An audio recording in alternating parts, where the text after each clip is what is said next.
Hello friends, I'm George, the nice smelling gentleman. Welcome back to the channel guys, I hope that all of you are doing well. It's time for your daily dose of some fragrance content, and today's video is going to be about one of the best Lattafa releases of 2024. It's part of their Pride line and it's called Art of Nature 2.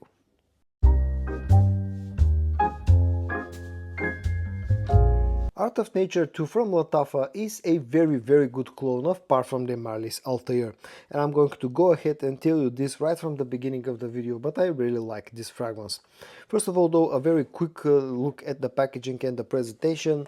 Because it's part of the Pride line, it comes nicely packaged, quite luxuriously. You get this, first of all, this outside cardboard box that comes in sort of a creamy color. The important things here are concentration EDP, bottle size 100 milliliters. You got these two horses that are painted on the front of the box. You'll find them on the front of the bottle as well, but I'll show you the bottle in a second.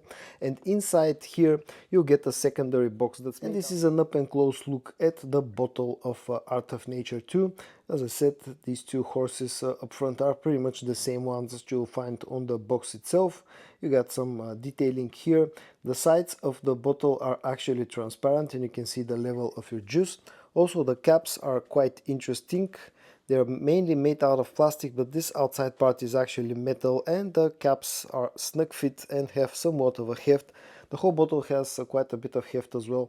Now I know that this bottle looks quite unique, and I know that this won't be up to the liking of everybody, but at least I'm not a huge fan of the design, but I can definitely appreciate the uniqueness of the bottle.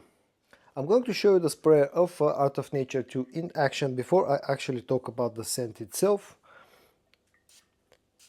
The sprayer is probably a little bit on the iffy side, and it's one of those things that doesn't feel like super high quality, unlike everything else from the presentation of the fragrance. Now the fragrance itself opens up with just a slight hint of an alcohol blast, but luckily enough this lasts only for like a couple of seconds, and after that it's gone. And the opening is very sweet, it's very fruity, and at the same time feels quite spicy. The dominating notes in the opening of this fragrance, to my nose, are the notes of vanilla, which is the main note in this fragrance. Also quite a bit of cinnamon with a hint of cardamom. Those two notes, they give you that spicy opening. Also, I pick up a sort of an quite strong green apple note, which feels kind of sweet, actually quite sweet. And this in a way feels a little bit balsamic in the opening. Somewhere in the background there's a hint of a floral touch from an orange blossom note, but the main notes are those spicy notes, the cinnamon, the cardamom, and the sweet notes, the vanilla and that sweet green apple note. It's a nice pleasant opening. As I said, there's a hint of an alcohol blast, but it only lasts for a few seconds and it's quite sweet. On the dry down this becomes sweeter. You start to lose some of that spiciness from the opening, although the cinnamon note actually lives for quite a long time with this fragrance. But the dry down also becomes woody. There's some woods, maybe cedar wood, there's a bit of muskiness in here, and definitely a lot of ambroxan, just like the original fragrance has. It's a very nice fragrance that's very sweet, very easy to wear, slightly spicy, quite a bit woody on the dry down, and a little bit musky with a floral touch from an orange blossom note. I think in the note breakdown this also contains the note of rose, although I cannot tell you, I can't tell that I pick up an actual rose note, but it's a nice fragrance, and apart from those first few seconds, after that feels of a very good quality. When it comes to how close this fragrance is to the original, I would say it lacks a bit of the spiciness in the opening. This feels a little bit less spicy. The cinnamon note is slightly less pronounced compared to the original one from Parfums de Marly. Also, this feels a little bit more fruity and slightly less sweet. It has less vanillic sweetness, and that green apple note actually is stronger compared to what I get out of the original fragrance, and it lacks a bit of the floral touch of the original one, but those differences are only noticeable up and close. In the air this actually smells very similar to Altair.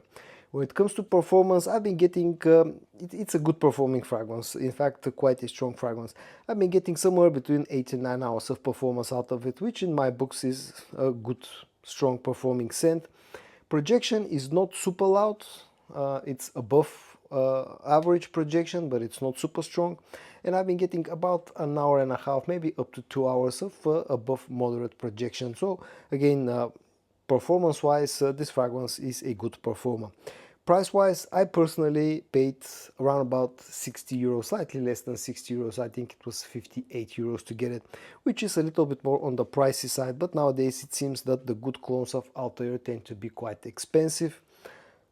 I would have liked it if it was a little bit cheaper. Maybe in some markets it is, but around here it's still at that price point, 55 to 60 euros.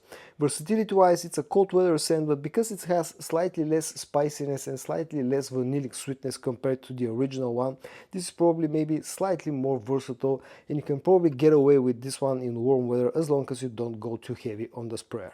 And at the end, a few final words about Art of Nature 2 from the Lattafa Pride line. As I said in the opening of this video, I really do believe that this is one of the best releases from Lattafa this year. It's a very nicely done fragrance that smells very similar to the original one. It's a very appealing, very sort of a mass appealing, very sexy, very easy to wear fragrance that works great in cold weather, has very good performance. It's a compliment getter as well. People seem to like the scent of Altair and all the good clones. It has good quality, it comes nicely packaged, and probably the only problem with this one that I can find is availability at the moment, because it's can be a bit scarce at this point of time, and also the fact that it's a little bit more expensive, but probably prices will come down with time. Other than that, again, this is a very nice fragrance, and I do strongly believe that this is one of the best releases from Lattafa this year. And also I want to address some of your future questions. I'm pretty sure that you're going to ask about that, which is better, this or Liquid Brune from French Avenue. I can definitely tell you that a fragrance battle between these two is coming quite soon, but I'm going to delay that just for probably a week or two, because last week I got my hands on yet another clone of Altair, which comes from the brand of Art Alzafran, and it's called Al Dirham Limited Edition.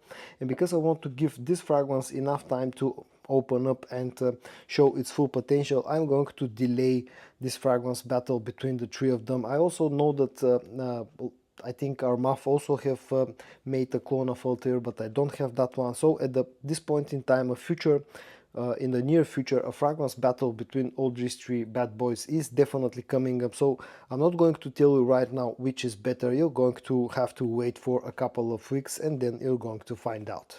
And so guys, in today's video I reviewed what I believe strongly is one of the best Lattafa releases of 2024 so far. It's part of their Pride line, and it's called Art of Nature 2. I hope that you found this video interesting to watch or helpful. If you did, give it a like. And I also hope that you're going to join me tomorrow for your daily dose of some fragrance content. And until then, stay safe and bye bye.